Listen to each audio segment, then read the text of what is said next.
So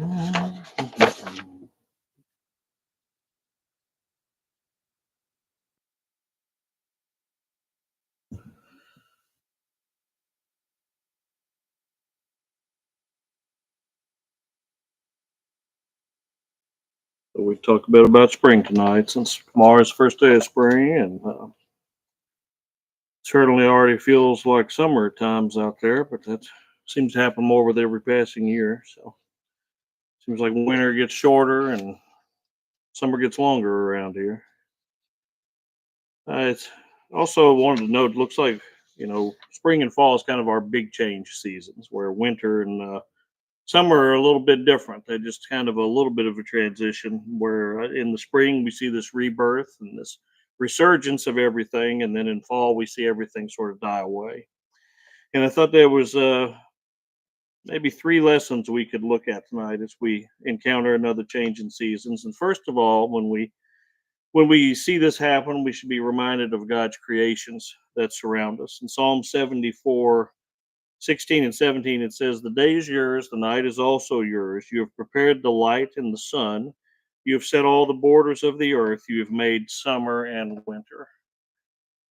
And Psalm 104, starting in verse 16, says, "The trees of the Lord are full of sap, the cedars of Lebanon, which he planted. Where the birds make their nests, the stork has her home in the fir trees.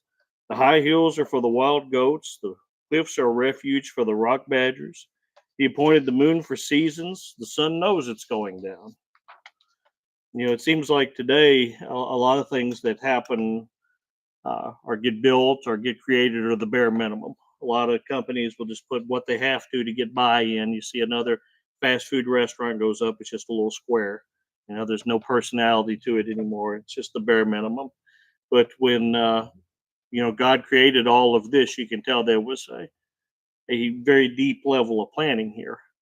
And there's a lot of things that surround us that not only sustain us, of course, and keep us, let us survive, but also remind us of God's power and love for us. So we don't have to just come here and see that in church and then leave the parking lot and forget about it. We're surrounded by it 24 hours a day if we choose to look, if we give God the thanks for these things.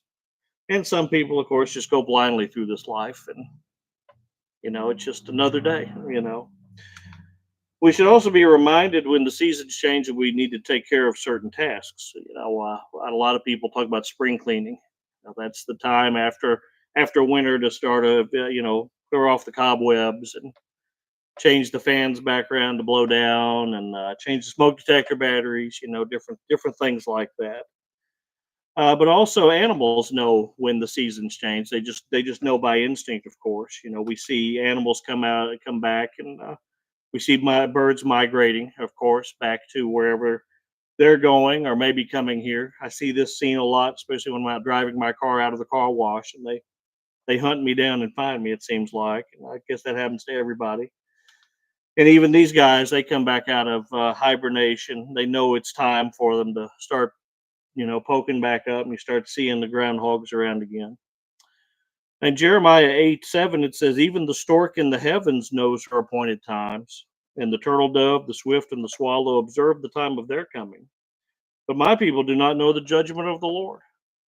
So Jeremiah was using that as a lesson for us. That the animals can know exactly what's going on, but a lot of people just choose to ignore the truth. Genesis 8:22 says, "While the earth remains, seed time and harvest, cold and heat, winter and summer, day and night shall not cease." So the seasons will go on and on. This change will go on and on as long as Earth is here, and that's going to happen regardless whether we're around or not. And that's something we also have to think about. That the seasons continue once we're long gone, unless Jesus comes back first or comes back before we depart this life.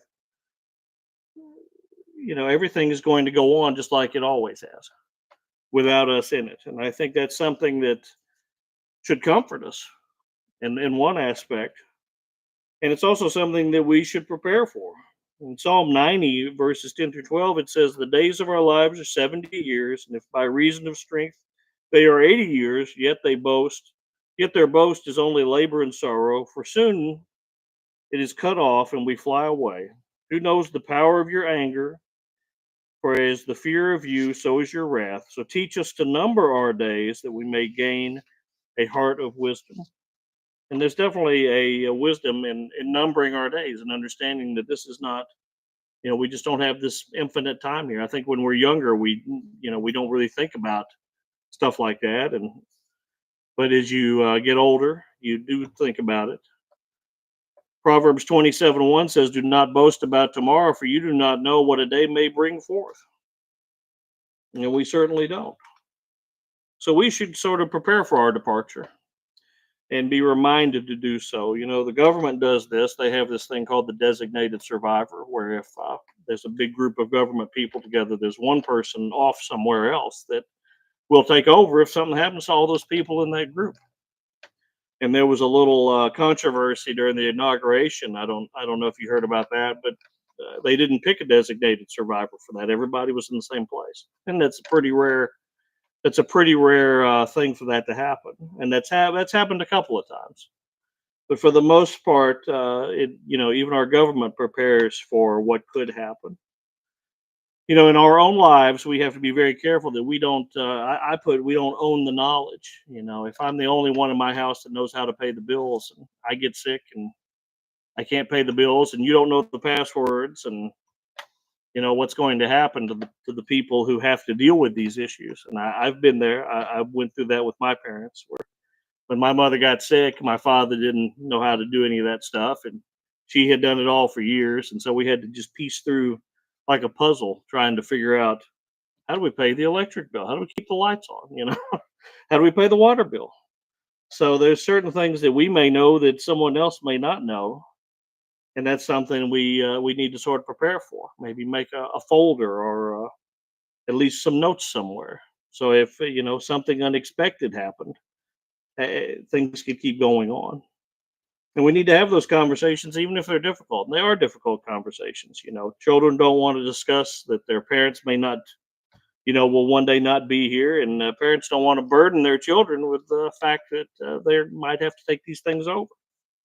So we have to have those difficult conversations, so we can prepare our loved ones for that inevitable day. I try to, at least with my children, I try to show them, here's the files where all the important papers are, and here's this and here's that, because you just don't know, and you want to have that. You don't want to have that weighing on you if there's some sudden difficulty. But really, the final verse I picked is Philippians 1:21. For to me to live is Christ, and to die is gain. And spring is a rebirth. Kind of the living part. We see this life coming back to everything. And for us, when we do pass, to die is gain. But we need to be mindful of those we will leave behind, and try to make that transition as smooth as possible. And it's just like the seasons, the birth and the renewal of the seasons that we see going on now, and then in the fall when we see it go the other way, we need to be reminded of these things and how it mimics our life cycle, and sort of an overall birth and the end of our lives. I just thought it was interesting to try to put some sort of lesson with the big change we have coming up here tomorrow, and soon it'll be 100 degrees again, probably in 3 weeks or something. That's the way it works. But it is nice to see everything come back, and to know that we have a loving God who didn't do the bare minimum. Who made something so incredible that we have all of this around us, to be reminded of the truth, and so many of the things we need to do in this life, and the hope that we have beyond this life. And hopefully, all of us here have that hope for beyond this life. If you're subject to the invitation in any way, please come forward while we stand and sing our final song.